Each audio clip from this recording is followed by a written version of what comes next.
اعوذ باللہ من الشیطان الرجیم بسم اللہ الرحمن الرحیم۔ میرے پیارے دوستو السلام علیکم۔ حضرت عمر رضی اللہ تعالیٰ عنہ کے دور میں دو عورتوں نے ایک ہی جگہ دو بچوں کو جنم دیا۔ ایک کی لڑکی تھی اور ایک کا لڑکا۔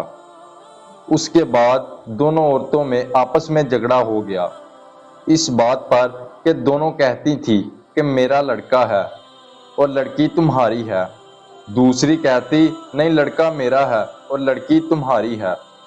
لوگوں نے جب ان کا جھگڑا دیکھا تو ان دونوں عورتوں کو حضرت عمر رضی اللہ تعالیٰ عنہ کے پاس لے گئے اور سارا قصہ بتایا اور کہا کہ آپ ان میں ٹھیک فیصلہ کریں۔ حضرت عمر رضی اللہ تعالیٰ عنہ نے فرمایا حضرت علی رضی اللہ تعالیٰ عنہ کو بلایا جائے، وہی ان کا صحیح فیصلہ کر سکتے ہیں۔ جب حضرت علی رضی اللہ تعالیٰ عنہ آئے تو لوگوں نے سارا قصہ مولا علی کو بتایا۔ مولا علی نے فرمایا ان عورتوں کو ایک ایک برتن دو اور ان عورتوں کو کہو پردے میں جا کر اپنا دودھ لے کر آؤ۔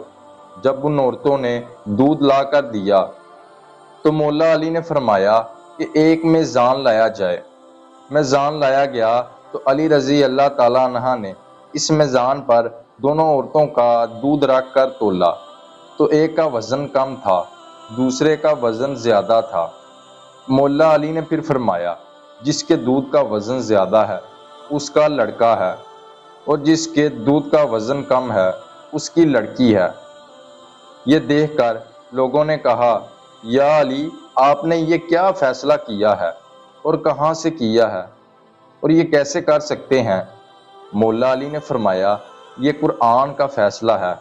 سب لوگ اپنے اپنے گھروں میں جا کر قرآن کھول کر دیکھنے لگے کہ کہاں لکھا ہے دودھ والا قصہ۔ رات بھر قرآن پاک سے ڈھونڈ کر جب کسی کو کچھ نہ ملا تو صبح سب لوگ مسجد میں جمع ہو گئے اور جب مولا علی مسجد میں آئے تو لوگوں نے کہا یا علی آپ نے تو کہا تھا کل وہ فیصلہ آپ نے قرآن سے کیا ہے، مگر ہم سب نے ساری رات قرآن سے ڈھونڈا مگر ہمیں کچھ نہیں ملا۔ مولا علی نے فرمایا کیا قرآن میں تم نے وہ آیت نہیں پڑھی کہ مردوں کا حصہ عورتوں سے دگنا ہے؟ سب نے کہا یہ آیت تو ہے۔ مولا علی نے فرمایا اسی آیت سے ہی میں نے فیصلہ کیا ہے۔ پیارے دوستو اگر آپ کو ویڈیو اچھی لگی ہو لائک کریں اور سبسکرائب کریں۔